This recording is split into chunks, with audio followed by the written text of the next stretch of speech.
I have a tough time standing still, so I will try and stand behind this, but we'll see how it goes. All right. Hello. Nice to see you. Nice to see some familiar folks, friends in the room. So I'm Sarah Woods. That was an embarrassingly lovely intro. Thank you, Wesley. I'm going to remember that tonight when my kids are yelling at me, right? Mom, where were you, right? So it's fun to be back. My husband and I were studying at the same time. I was telling Dr. Wilson that I studied here in Bartley when he was getting his MBA and I was getting my MPA, and we were both working at the time, so I have fond memories of studying here, and would leave it at that. So anyway, so the purpose of tonight, right, is to tell you about me, which I am not fond of, but if it helps you get to where you need to go in life, then great. So let's do that. So how many of you know, well, give me a sense of who's in the room. How many of you are undergrads? Yes, and graduate students? Wonderful. Who knows about Philadelphia Features? Wonderful. I like to hear that and see that. And how many of you are not Eagles fans? Wow, wow, wow. Again, we will leave that aside. Luckily, it's just an audio recording and not a videotape in case you wanted to follow up with our non-Eagles fans in the room. That being said, the majority of you are Eagles fans, and I realize that there are competing interests tonight, so I appreciate that you're here, right? And it's also raining, and that generally decreases participation by 50% by students, so you should feel really proud that you're here. So let me tell you a little bit about me. I'm going to tell you about Futures. I'm going to offer what insights I can about nonprofit leadership from my vantage point and lens, knowing that I am by no means an expert. So I encourage you to challenge those insights, and then I'm happy to answer your questions. And this is much more exciting if you ask questions throughout. I'm happy to save time at the end, but let's make this more of a conversation. All right? So this is not me, clearly, right? I learned a long time ago that giving a presentation, if you put just words on the screen, folks will focus on reading the words, and if you just put pictures, they're going to focus on what I'm saying to you, right? So I better have some pithy things to say, and the first thing to tell you is that I'm the product of these two fabulous folks. Why is that important, right? They are, well, they're my parents, as you can probably tell since I look just like my mother. But they are the reason, they are the start and the end and the middle of my career path, right? So my folks are immigrants. They moved here from Canada. They were from the English-speaking part of Canada, so it wasn't that much of a transition. But even that, moving from Canada to Atlanta, Georgia, was a big shock for them. And what I take from that and from them was both that they were hard workers. My mom couldn't work when she first moved to the States. The way that she got here on her visa meant that she had to stay home, and she actually had more degrees than my dad did. So both of them, though, were very clear that you had to work hard no matter what your circumstances are, and that sort of has stayed with me from the beginning. So that's my folks, right? My mom's also a teacher. She taught art. She has a master's in art history, so she taught for years before they moved to the States. So that love of education started early. My dad grew up on a farm. He worked his way up when his dad sold the farm, worked his way up through a seed company that became this huge conglomerate. But he stayed with it for 56 years. So you don't hear about that anymore, right? Again, working hard, sticking with something. What else? Well, when my lovely folks also told me that I was very bossy and that I was very argumentative. So Lucy is the person that they think of when they were describing me when I was a kid. I thought I'd be the director of everything. I am the director. It's certainly not of everything now, but that was an early indication of what my career path should be, right? I also moved a lot when I was a kid. Why is that important? How many of you have moved 3 or more times in your lifetime? Great. 4 or more? 5? Wow. So tell me about that. I grew up in Rhode Island, and then I was in the Army for 7 years, so I kind of knew the territory. Sure. Someone else had more than 5, yes? My father was an Army officer. Yeah. So we moved a lot. So my I moved 3 times with my husband, and we came from Brazil to the United States. And in the United States, I moved 3 times already. Wow. I think it was total something about 7. It's a lot. Yeah. Folks would always ask me as I was growing up if I was part of a military family, because that's what you often see when folks move many times. It just turned out that anytime my dad said yes to another job, it happened to be in another state or another country, all in the same company. But that means that my dad was taking risks, again, lessons learned and things that I've applied as a nonprofit leader. And also that when we moved, every time we moved, my mom immediately got us involved with the international community that was in that area. So in England, that was secondees from all over the world. In Iowa, surprisingly enough, there was also folks from all over the world. And those were our anchor. It also meant that we had to make friends really quickly because we didn't know how long we were going to be somewhere, right? I'm sure that sounds familiar. And that my family was really important. So those are some lessons and key things that, again, helped along my career path. I went to Penn State. Luckily, the colors didn't change, right? Blue and white. Phew. That has come in handy in my current job since we are often required to wear college gear. And I know if I've got a blue suit on and whatever college t-shirt I choose that day, I'm going to match it. So works out. So when I got to Penn State, though, I still had no idea what I wanted to do or what I was supposed to do. My folks were telling me I should be a lawyer because I was bossy and argumentative. My mom thought I should be a teacher as well because she was a teacher, right? And I had no idea. I just knew that I was at this great institution. I was going to have a lot of fun, and we'll see where it went. I'm sure that's not the case for any of you. I'm sure you have a very clear idea of where you're going to go, right? So I thought I'd get involved with everything. So that's what I did. I said yes, again, sounds familiar, to every opportunity that was presented to me. And I'm very privileged because I had lots of opportunities. So I gave tours on campus. I was a student counselor. I was involved in a number of different societies. Yes, I danced for 48 hours without sleeping, among other things. I also took a lot of classes that I wouldn't have ordinarily thought I would take. I took ballroom dancing, super fun. And I took Women's Studies 001, I think that was the class, my first year at Penn State, and found my path. So you never know, if you don't say yes to those opportunities, what's going to present itself to you. So that's another theme. Say yes. So I've certainly said yes at Penn State in Women's Studies. Thank goodness I took that class. I found a passion for working in social justice. I sort of should have guessed that given my upbringing, but here at Penn State was the place where I found it. But I also, again, said yes and was really active, and so I knew that I needed to work really hard, right, to keep my grades up. I also needed money, and I'm sure that feels familiar. So I got a teaching assistant job, I was in a work-study job, and I applied to the University Scholars Program because I knew that it would have a scholarship with it, right? Again, saying yes to opportunities, but also working hard, right? And I found there, again, threads, this passion and passion for social justice and people.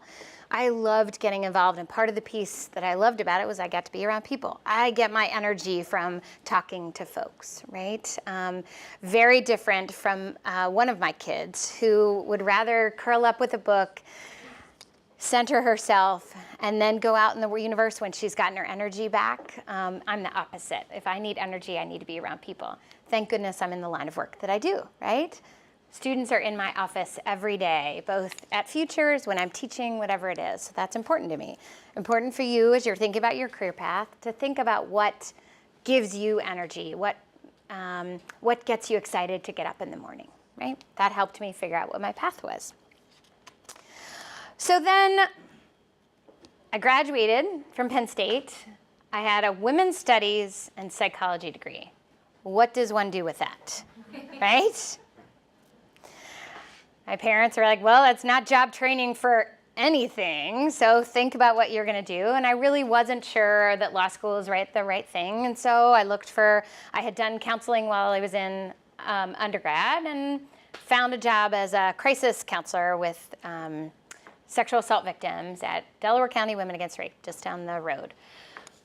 I loved that work. Again, people, right? passion, hard work, no question, but incredibly impactful. So that felt good. That's what got me up in the morning. What was frustrating there, though, was that I didn't feel like I was making a big enough difference. You know, I certainly made a difference in the lives of my clients. And those cases were incredibly important, and that healing process was also critical. But when I went to court, and I was in court for 6 months on the same case, and it kept getting continued and kept getting continued, that didn't feel like justice, you know? So again, going back to that passion and people, right, and hard work, where was I gonna go? Back to the bossy and argumentative law school, right? So I knew that law school at least would be job training for something, and it could potentially weave all of these threads together. Hello there. And it did, right? I lucked out and had an amazing experience here at Villanova, enough so that I got another degree and ended up working here. But what did law school and being a lawyer teach me? About my passion, again, about hard work, and about having about moving forward a mission, right? So that's the additional thread there, right? What did being a lawyer and law school teach me? I needed that bigger mission, right? So then I worked as a lawyer at a public interest agency doing family law for domestic violence victims. Again, see the thread with the theme. Loved the work, but my personal circumstances changed, and that never happens to you all, right? I got divorced, not a happy time, and I was making $29,000 a year with huge debt, right? And it just wasn't sustainable. So sometimes your career path is dictated in part by the circumstances that you're in, right? Well, I knew that I loved students. I had been bugging Villanova to hire someone to do public interest career counseling over there. Didn't realize they would actually listen to me. And they did. They created a position. There were 2 people in it, one for 6 weeks and one for 3 months. And after that, they said, all right, Sarah, you can have that job. So I went to Villanova. It was a pay increase, which was huge, but also wonderfully impactful because I got to work with students, right? And I missed you all. I had worked with teens when I was a counselor, so that felt wonderful to be back. Again, felt like a larger mission. The education mission of Villanova certainly felt impactful. And then I was helping students get into public service careers. Great, all wonderful. But I missed the direct service. I missed the clients, and so I went back. No career path is a straight line. That's also what I hope you get from this. And so I ended up being an educator and a career coach here for a while, and then VIP, right? So at VIP, I was running managing a staff of, by the time I left, 16. It grew from 10 to 16 while I was there for 10 years. I am wearing that same dress. That's funny. That's great. My hair's a little longer. I'm not sure what theme we're going to get out of that tonight, but anyway, so I finally got to VIP and realized that that was a combination of using my skills and experience to further a social mission that I felt great about, that also got me connected to the population that we were serving, right? So in 10 years at VIP, we did amazing stuff. We also lived through the mortgage foreclosure crisis in Philadelphia, which meant that thousands and thousands of people were losing their homes. Philadelphia is a city of homeowners, unlike New York, which is a city of renters. And these are folks who have been in their homes for generations, right? But their homes may not be in their names. They may be behind on their taxes because they are struggling day to day to keep things together. And those folks who were on the brink, just making it day to day, had nowhere else to go, had no safety net when the mortgage foreclosure crisis hit. So that at VIP felt very impactful. We helped hundreds of people. We created, with the First Judicial District of Pennsylvania, the Mortgage Foreclosure Residential Diversion Program, which helped save homes. Very simple. It got homeowners and lenders and their servicers together in a room to try and negotiate a way to stay in the home. Simple, impactful. It's been going on. It still goes on. Certainly the volume has gone down, but that felt very impactful at VIP, right? The other work that VIP does, helping low-income folks with anything from adoption to zoning and everything in between, right? Very powerful, but I also wasn't practicing anymore, so I was a little bit still removed from the direct day-to-day of my clients, and I missed that. Hello there. No, come on in. I missed that. I also had been there 10 years, and I get really itchy. And every time I got itchy before that, I had a kid, and after 2 kids, I knew I wasn't gonna have another one, so it was time to look for a new job, right? So I started thinking about what the next step was, and I knew that it needed to be something that I would be able to work hard at, that I felt passionate about, that it was moving forward a mission, right? And that it had to do with people, and ideally a population that I felt strongly about, and that was students, right? I missed students, I missed the teens that I worked with, and I was a counselor. And so Joan Mazzotti announced that she was retiring from Philadelphia Futures a year before I got the job. But really from the day that she announced, I started thinking about, wow, what an amazing organization, which I had already known about. How could I get there, right? Long process, it worked out, thank goodness, and I've been there for 18 months, right? And that combines all of it in one. Direct service, right? A passion, moving forward, a mission that I feel strongly about, allows me to work hard. It is the perfect job. Aren't I lucky, right? I'm gonna knock wood there, right? So let me tell you about Philadelphia Futures. A few of you, actually, let me pause there. Do you have any questions? No? I've given you all the sage advice you need for the night, okay?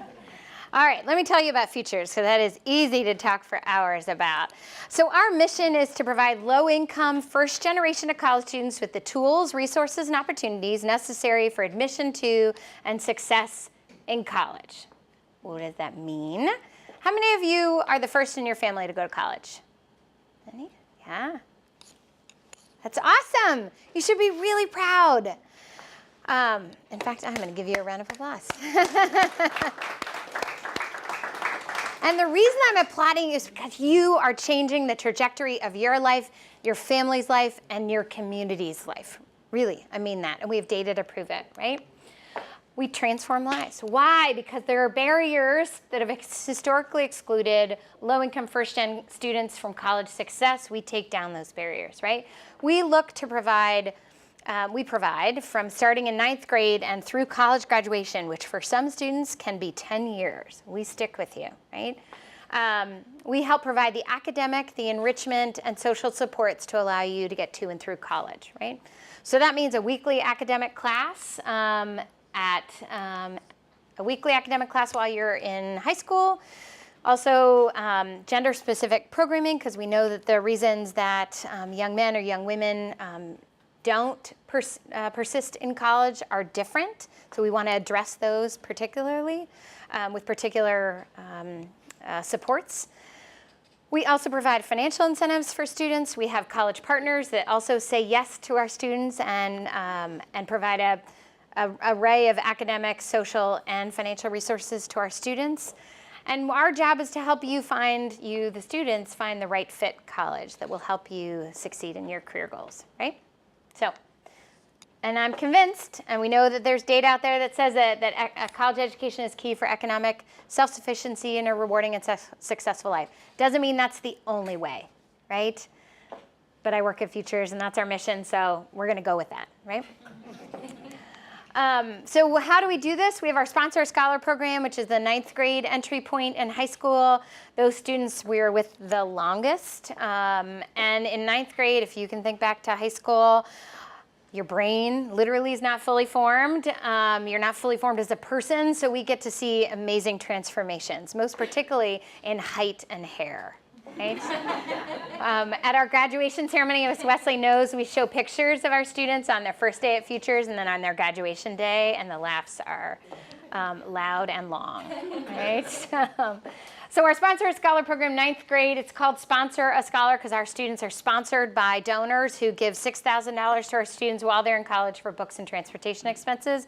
It should be, $20,000 given the cost of books these days. I know that, but at least it's something to help, again, break down that barrier. Our College Connection is an 11th grade entry point that is also open to parochial and charter schools, whereas our 9th grade entry point is primarily for neighborhood high schools in Philadelphia, which is the school that you would go to right around the corner from you, right, if you lived in the city. And then our college success services are while you're in college, we are talking to you at least every month about how you're doing. We also are checking in with you on email, texting, all that fun stuff, and then we make you come into our office at least once a semester and do a very formal college consultation where we're looking at your bill, your tuition bill, we're looking at your classes, we're looking at your grades, we're looking at what your schedule looks like, all of these things that we know are red flags to whether or not you're going to succeed. And we do it semester by semester because we know if you get off track for one semester, that can be the reason that you're not persisting to graduation, right? It's a very intentional, data-driven process. We have a theory of change. Remember I talked about wanting to be part of this bigger thing, right? The theory of change says we're going to transform lives and says here are the measurements that we're going to look at to see if we're achieving our goals. I think there's 104 indicators, craziness. We just did our theory of change review for the last year. And all of those metrics tell us, yes, we need to make adjustments. No, this is going well, or maybe we need to move the benchmark, right? Really interesting stuff. So that's our direct service. We also, we merged with White Williams Scholars in 2011, an organization that has amazing history here in the greater Philadelphia region. It's been around since 1800, providing supports to low-income high school students who showed academic promise to get them, again, to college and to a economically self-sufficient life. So when we merged, we realized we had an opportunity to think about how do we broaden our reach. We were very deep. How do we broaden it? And that's what our community outreach is now about, which we started in 2012. And we do that through collaborative partnerships where we'll go into places like Snyder Youth Hockey and give presentations on finding your college fit. We also will train the trainers. So we'll go in and train college counselors, high school counselors, teachers, principals on the college going process, both admissions and retention work in college. So that's our partnerships. We also do these workshops and presentations. We also have our Step Up to College. Yeah, I have that. I'll go back to that. Step Up to College, which I'll talk to you about in a minute, and our Ellis Trust for Girls. Anybody know about the Ellis Trust? So I'm trying to think where I'm facing right now. If you went out on Lancaster West and kept going, you are headed at least in the direction of Newtown Square. You have to turn left a little bit, but Newtown Square is where the Ellis School for Girls was a long time ago. It's where the SAP site is now, if you know where that is. But the Ellis Trust was created when the school was closed. It is an endowment to provide financial resources for young women in high school to help them finish high school. So that can be for public school students, money for books, uniforms, basic needs. For students who are in parochial schools or independent schools, that can be tuition. So it's a great resource if you know anyone. And then our Step Up to College Guide, which most folks know that may be where you might have heard about Philadelphia Futures. So we put out this Step Up to College guide, which we print and send out for free to every student in Philadelphia. It has a mobile app now, a video series, a website, and we are active in social media, stepuptocollege.org. So if you don't follow us, think about it. Same with Philadelphia Futures. We have both Instagram, Facebook, and LinkedIn where you can follow what we are doing. So that's about Futures. And our results, right? That is the biggest indicator of our success. 100% of our students have graduated. That's comparing to a 67% graduation rate in the Philadelphia high schools, which we shouldn't be proud of at all. What a travesty that we say that that's okay. 98% of our students have matriculated to college. We'd love it to be 100%, but we're not quite there yet, almost. And our graduation rate now is averaging between 60 and 70%. You may be saying that feels low. Why isn't it 100%? What do you think the average college graduation rate is for any student across the nation? Give me a percentage. Wesley can't, because you know the answer. Yeah. 30%? All right, it's a little higher. Others? 53? Who said that? Good job! Way to go! I don't even have a prize for you. 53%, that's for any kind of student, right? We're at between 60 and 70%. That's pretty amazing. What do you think the grad rate is for low-income first-gen students? 35. Lower. 17. Lower. 11%. 11%. Again, a travesty. What is that, right? What are the barriers to success? Well, we know what they are, right? And clearly, we're able to overcome them to get to this point. So we're really proud of those results. And our outcomes, we did an alumni survey a few years ago that talks about, that we asked a number of different questions, and it showed that our alums are employed in positions related to their field of study. Only 3% of our alums are unemployed. Now, that's of the alums that responded to the survey, but still pretty good. And over 50% of our alumni households are earning more than $50,000, and 47% are homeowners. Hi there. Pretty amazing, right? So, before I go on to the sage advice that you came here for, any questions about futures? Yeah. How many students are you currently working with? Sure. So we have 300 in high school and anywhere between 320 and 340 in college at any one time. So, yeah. You said there were 104 factors relating to that. Can you talk a little bit about those? Sure. Right. So 104 indicators of success that are related to our theory of change, right? So, and we probably report publicly on 15 of those, right? How many of our students are graduating, right? How many are graduating from high school and college? What is their, what are they getting on the SATs? Those type of things that most people want to know about. But also we look at what grades are they getting in our classes, right, in high school, because we know that if they're not showing up for our class, so we look at attendance and grades, if they're not showing up for our class and they're not getting a good grade, that to us is a red flag that we need to have an intervention. So those are the types of indicators we look at. It's a lot. It's a big binder. Right? Yeah? So is it like half and half out of school time and in school? Because my main question was, how do you deal with student retention? Like, how do you make sure students stick with the program? Sure. Well, is college easy? No, right? So futures is hard, right? And we expect a lot of our students, which can be really challenging. So we have high expectations. High expectations is the first thing that we ask of our students. But everything that we do is out of school time. So we're doing it on Saturdays. We're doing it from 3 to 6 p.m. every day. Any day that the students have off from school, they're doing a college trip. They don't get a lot of breaks. So we also are there with us during the summers for an academic program every summer to prevent that sort of summer melt. And during the summers while they're in college, we expect that they're in internships. So keep it busy. But no, none of it's in school. So does that help? Then student retention? Sure. It's a great question. The program's hard, so we're always going to lose a couple of students, but actually our retention rates, depending on class, but the average is between 75 and 85% retention. So, and that's to high school graduation. So, yeah. Other questions? Yeah. How do you get students into the program? Great question. By talking out here, right? If you know of any high school or middle school students, right, who might be eligible for the program, I have an entire office, the outreach office, that their job is to go out there and tell the world about futures. We also ask our students to be ambassadors. So they go out and they're in their schools, they wear their Futures t-shirts, they have copies of the guide. We do the Step Up to College week in a couple of weeks where they're gonna go run around and take pictures with the guide. And everything is on social media these days, so they're putting those on their Instagram and their friends are asking, well, what's Philadelphia Futures? So they're our best ambassadors, but we also are going out and doing presentations at schools, middle schools, to parents, community groups all the time. Other questions?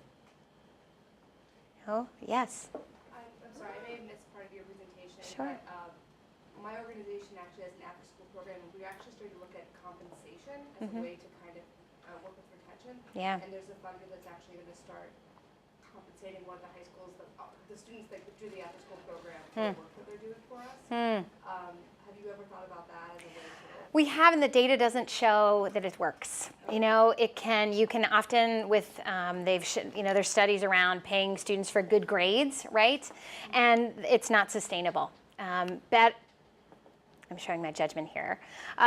One suggestion would be, can you use that as a financial incentive for them for their future goals, right? So what we do is we use the White Williams Scholars money that we inherited during the merger. So we put that money aside for them for college, right? So that's what their ultimate goal is. That's where we'll put it. So a thought, right? We also recognize that we don't want to put too many restrictions on it, because we know that students are supporting their families, and often if you are giving them that money, it'll go to the families, and maybe that helps keep them in the program. Great. So if it works for you, great. But I'd encourage you to look at some of the data. Other questions? Yeah? Is your revenue entirely donor-driven? It is. We don't have any public money. We used to have a contract before I got there through some federal money that passed through the city. But now all of our money is corporations, foundations, and individuals. And then we, again, through the merger, we have a small endowment that provides about 15% of our budget each year, so which we're very grateful for. So, but things cost more every year, and I want to pay my staff so that they stay, so that they have those relationships for a long time with students, so it costs more and more. So, yeah. Yeah? What does your volunteer base look like? We do, and that's a lot of my lens at Futures, because that's what I did for 10 years, finding volunteer lawyers to handle pro bono cases for low-income Philadelphians. So we have always used volunteers for our mentoring. So our Sponsor a Scholar program, I mentioned that it's a multi-layered support system. There's the academic interventions, but also every student is matched with a mentor. That mentor stays with them for a minimum of 5 years, and usually for a lifetime. Those mentors are our best volunteers, right? Because they're the deepest supports that we have. But we also have volunteers who are with us to do scholarship application review, mock interviews for college interviews, college admissions interviews, college application reviewers. We have writing coaches. We have tutors. We always need interns, so we use volunteers all the time. Come talk to me afterwards if you want to volunteer. Yeah? If you don't mind me asking, what is your annual budget? Sure. I'm happy to tell you. 3.8 million. So, and we got to raise it every year. Luckily, we're only in the first quarter, so just over. How many employees do you have? We have 33 employees, Okay. so all of them but one, yes. So 32 are full-time, one part-time.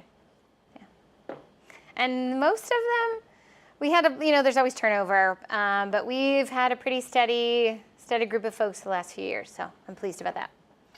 Yeah? With volunteers for like mentoring and tutoring, what demographics or like skill set do you look for?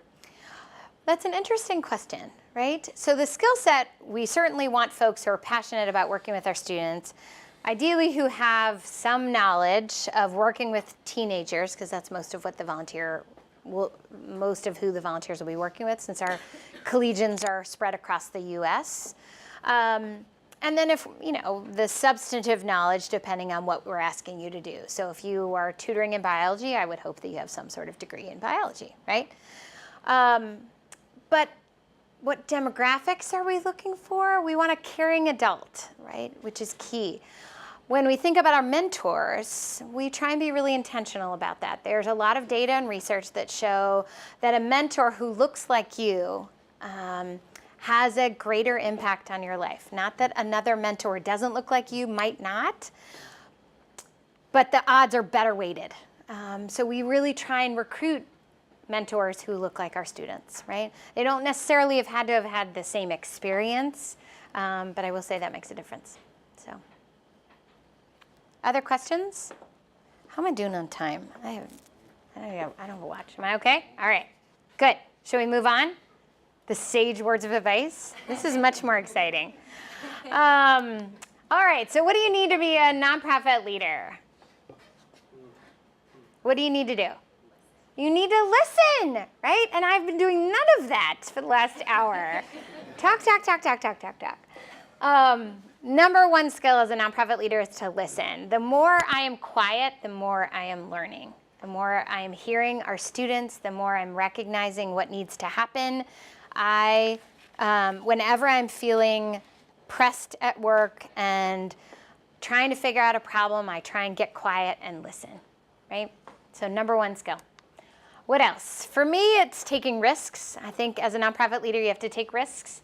And I learned that early on. I told you about my dad who had to take this job in a different country, and he said yes, and then he took all sorts of different jobs that moved us all over, which put his family, his marriage at risk at times, as well as our family. And he said yes, and it ended up really benefiting our family and him.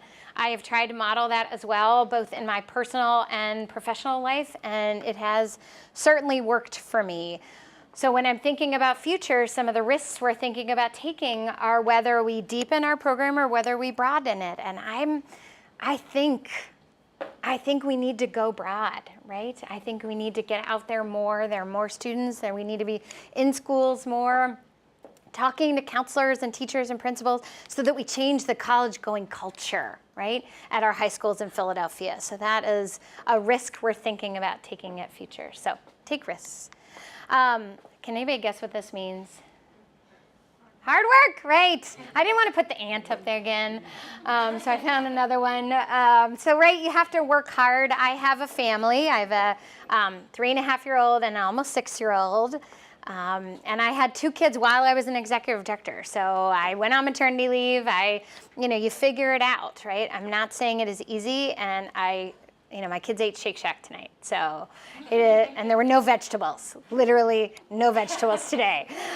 So it's not perfect, but I work hard, right? And I try and make it work and try and balance it. And I wouldn't ever want to look back and say that I didn't give it my all. So I hope that my kids listen to that, and certainly my staff. Because if I'm expecting them to clean up the kitchen as well as do their work and get out there on a Saturday, I better be doing it too, right? And I promise you, I've cleaned the kitchen. All right? And then the last thing is I have a very particular lens around leadership, which is strengths-based, right?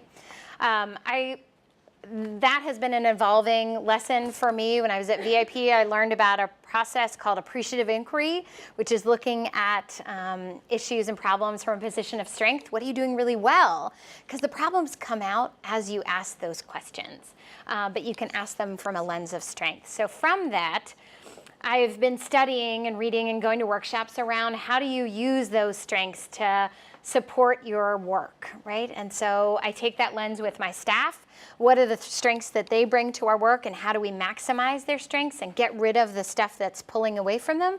And same with our students. What are they bringing to our work at Futures? What do we need to listen to, and what of their strengths can we leverage to move the mission forward, right? That's it. Those are my sage words of advice, okay? Sure. Questions? Yeah.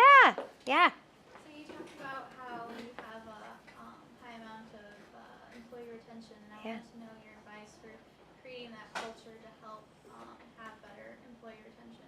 Great. Well, the first thing I talked about was listening, right? So when I got to Futures, and same thing when I got to VIP, but more intentionally at Futures, I met with every employee for a half hour, and I asked them a series of questions, right? What do you love most about your job? what gets in the way of doing your job, right? What, if you had, would make it easier to do your job, right? So that listening tour helped me realize what are some easy things that we could change, right? Folks told me that it was really hard to do our work when they were in every Saturday for the 3 months and not having any compensation as a result of that.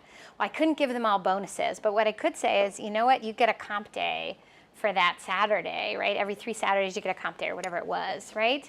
That was a huge thing for morale. So it can often be little things that help with employee retention. At VIP, we did tea. We didn't often drink tea, and it wasn't always in the afternoon, but whatever. The concept was we gathered as a staff, and you couldn't talk about work. And if you did talk about work, you had to pay into the piggy bank. And we literally we had a tea police who would police the talk. And if you were talking about work, they would say, you can't talk about work. And there was a tea, coordinator who then would plan the teas. And people loved it. When I first got to VIP, I was like, we are not doing this. We have work to do. This is ridiculous. It's a half hour every week. We need to be working. And boy, did I learn my lesson. So those little things that can really make a difference. You also have to pay people appropriately. So we did a compensation study at Futures recently around our coordinators to see, are we paying them at an appropriate rate? And is the distance between my salary and their salary appropriate? We did some adjustments based on that. So, and then we looked at our benefits. Are we providing flexible work arrangements? Huge, right? First, I had a meeting with our staff today to unveil our flexible work arrangement, which is a new thing at Futures. But I think will certainly help us with retention. So those types of things. Other benefits, health insurance, all those things are important, but really the time and people feeling heard is my best reason for employees staying. So, yeah. Yeah. Could you describe just a brief overview of your fundraising department and kind of the different roles and responsibilities? Sure. So it's me. No, it's not just me. I have 3 people. There's 3 of us. Myself, right? I have a woman named Megan who is responsible for the individuals. And then I have a person, Marianne, who's responsible for foundations and corporations, right? What that looks like on a day-to-day basis, we do a couple of fundraisers every year. We do an ask twice a year at graduation and at the end of the year.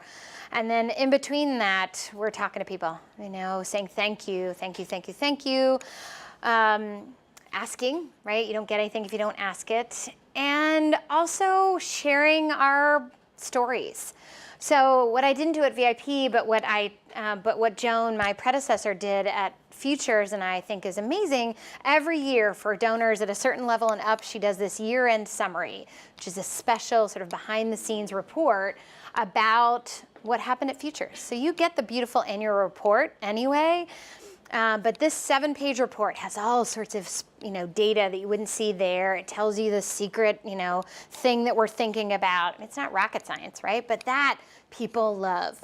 We also, for any of our donors who are sponsoring a student, that is very powerful to them. We report back to them once a year about how their student is doing with a picture and here's what's happening and all sorts of fun stuff. So constant communication, right? And if I'm doing my job right, most of my job should be fundraising and most of it should be out of the office. I should be talking to people. Does that help? Yeah.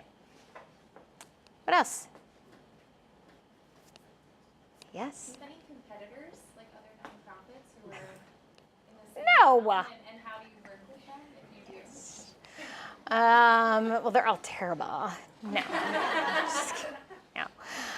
All boats rise is what my philosophy on sort of competitors, right? That if we should be collaborating because there's more than enough students to help, and what are we doing to work together to accomplish that goal, right? That being said, I still want us to be the best. So I did a listening tour when I got to Futures about who those folks are. There are a few in Philadelphia, none of which, and this is fact, not me bragging about Futures, none of them are as deep and rich as our program. We've been around the longest, and we stay with students the entire time. But places like College Possible, Breakthrough, Posse is another. Is there a Posse here at Villanova? No, you would know if they were, so there's not. Trying to think. I'm First. There's a bunch of them.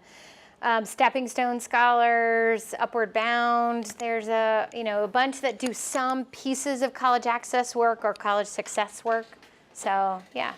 What is interesting is that there's not a convener in Philadelphia for folks like that. And Futures, again, one of the taking risks we're thinking about is whether we want to be the convener to have that conversation. There's a lot of conversation around access, but not together. And there's also very limited conversations by nonprofits around retention. There, I hope, are lots of conversations on the university side around retention, but I think what are we as CBOs doing to support that effort and collaborating? So, does that help? And as part of our strategic planning, we're going to be talking to the folks who are in our space to find out what could we be learning, what should we be doing differently. So I'm excited about that. Yeah. Other questions?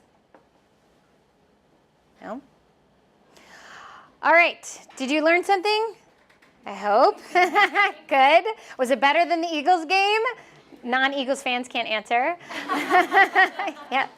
I'm happy to stay after for questions, but thank you very much for inviting me. It was a pleasure.